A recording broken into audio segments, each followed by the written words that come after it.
Hello friends, welcome back to our channel. ఈరోజు మన recipe egg biryani అండి. అది కూడా కుక్కర్లో ఎలా తయారు చేసుకోవాలో చూసేద్దాం. దీనికోసం అయితే నేను స్టవ్ పైన కుక్కర్ తీసుకొని అందులోకి ఆయిల్ అయితే యాడ్ చేసుకున్నాను. ఇప్పుడు సన్నగా కట్ చేసుకున్న ఆనియన్స్ని తీసి బ్రౌన్ కలర్లోకి వచ్చే వరకు అయితే సన్నని మంట పైన వేయించుకోవాలండి. అవి వేగేలోపు మనము ఉడికించుకున్న ఎగ్స్ని తీసుకొని వాటికైతే టూత్పిక్తో ఈ విధంగా ఘాట్లు అయితే పెట్టేసుకోవాలి. ఈ విధంగా ఘాట్లు పెట్టడం వల్ల మసాలా మొత్తం అందులోకి వెళ్ళి టేస్ట్ బాగుంటుంది. ఇప్పుడు ఆనియన్స్ బ్రౌన్ కలర్లోకి వచ్చేసాయి కదా, తీసి పక్కన ఉంచుకొని ఇందులోకి దాల్చిన చెక్క, అలాగే మరాఠీ మొగ్గ, జాజికాయ, అలాగే బిర్యానీ ఆకులు వేసి బగారా ఆకులు, అలాగే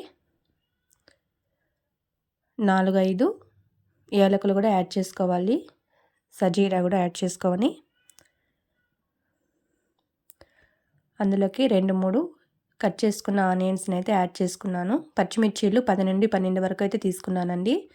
బిర్యానీ చాలా స్పైసీగా ఉంటేనే టేస్ట్ బాగుంటుంది. కస్తూరి మేతి కూడా యాడ్ చేసుకున్నాను. అలాగే వెల్లుల్లి పేస్ట్ అయితే అల్లం వెల్లుల్లి పేస్టు ఇంట్లో ప్రిపేర్ చేసుకున్నది వేసుకుంటేనే చాలా టేస్టీగా ఉంటుంది బిర్యానీ. అంగట్లో కొనకొచ్చిన దానికన్నా మనం ఇంట్లో రుబ్బుకునేది చాలా బాగుంటుంది. ఈ విధంగా అల్లం వెల్లుల్లి పేస్టు పచ్చివాసన పోయే వరకు అయితే కలుపుకుంటూ వేయించుకోవాలి. ఆయిల్ కొద్దిగా ఎక్కువే పడుతుందండి బిర్యానీ కాబట్టి. అది కుక్కర్లో చేస్తున్నాం కాబట్టి ఆయిల్ కొద్దిగా ఎక్కువ వేయడం వల్ల మెతుకు అంటుకోకుండా బిర్యానీ బాగుంటుంది. ఇప్పుడు 2 పండిన టమోటాలు తీసుకొని కట్ చేసుకొని అయితే యాడ్ చేసుకోవాలి. టమోటాలు మొత్తము మగ్గే వరకు అయితే కలుపుతూ వేయించుకోవాలండి. ఈ విధంగా కొద్దిగా టమోటాలు మగ్గిన తర్వాత ఇందులోకి స్పైసెస్ అయితే యాడ్ చేసుకోవాలి.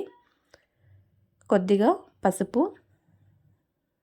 అలాగే 1 స్పూన్ కారపొడి అయితే యాడ్ చేసుకుంటున్నాను.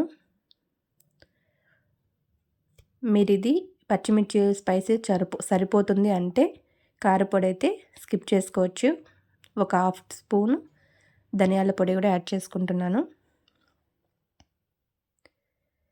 ఈ మొత్తాన్ని అయితే కలుపుకుంటూ వేయించుకోవాలి. స్పైసెస్ అంతా ఆయిల్లోనే బాగా మగ్గిపోవాలండి. ఈ విధంగా స్పైసెస్ మొత్తము మగ్గిన తర్వాత ఇందులోకి నిమ్మపండుని అయితే కట్ చేసుకొని హాఫ్ నిమ్మపండు అయితే పిండేసుకోవాలి. ఇందులోకి ఈ విధంగా నిమ్మపండు పిండడం వల్ల టేస్ట్ని ఇంకాస్త పెంచుతుంది. ఈ మొత్తాన్ని ఒకసారి కలిపేసుకొని మనము ఆల్రెడీ పక్కన ఉంచుకున్న ఎగ్స్ని తీసి ఘాట్లు పెట్టుకొని పక్కన ఉంచాం కదా, ఆ ఎగ్స్ని తీసి ఇందులోకి వేసి ఈ మసాలా మొత్తము ఎగ్స్కి పట్టే విధంగా అయితే కలిపేసుకోవాలి. ఎగ్స్ని ముందుగా కూడా ఆయిల్లో వేయించుకోవచ్చండి. ఈ విధంగా వేయించినా బాగుంటుంది. ఈ విధంగా మసాలా మొత్తము ఆయిల్కి ఎగ్స్కి పట్టే విధంగా వేయించుకొని మనము తీసుకున్న రైస్ని బట్టి అందులోకి వాటర్ అయితే యాడ్ చేసుకోవాలి. నార్మల్ రైస్ అయితే 1 కప్పు రైస్కి 2 కప్పుల వాటర్ అయితే యాడ్ చేయాల్సి ఉంటుంది. బాస్మతి రైస్ యూస్ చేస్తే 1 కప్పు రైస్కి 1.5 కప్ అయితే సరిపోతుంది.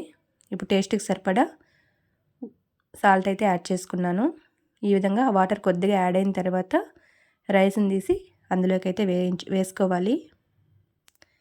ఇలా మొత్తం రైస్ వేసుకున్న తర్వాత ఒకసారి మొత్తము బాగా కలిపేసుకొని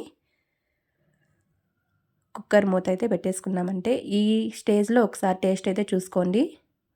సాల్ట్ కానీ స్పైసీగా ఉందా లేదా అనేది చూసుకొని కుక్కర్ మూత పెట్టేసుకొని 2 విజిల్లు వచ్చిన తర్వాత దింపేసుకొని సర్వ్ చేసుకున్నామంటే చాలా అంటే చాలా టేస్టీగా ఉన్న ఎగ్ బిర్యానీ కుక్కర్లో రెడీ అండి.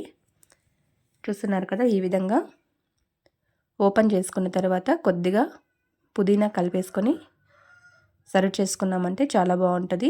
ఆల్రెడీ మనం ఫస్ట్లో ఒకసారి వేయించుకున్నాం కదా ఉల్లిపాయలు బ్రౌన్ కలర్లో, ఇవి మనం సర్వ్ చేసుకున్నప్పుడు తీసుకున్నామంటే చాలా అంటే చాలా టేస్టీగా ఉంటుంది. వేడిగా చల్లటి వాతావరణంలో ఎగ్ బిర్యానీ రెడీ అండి.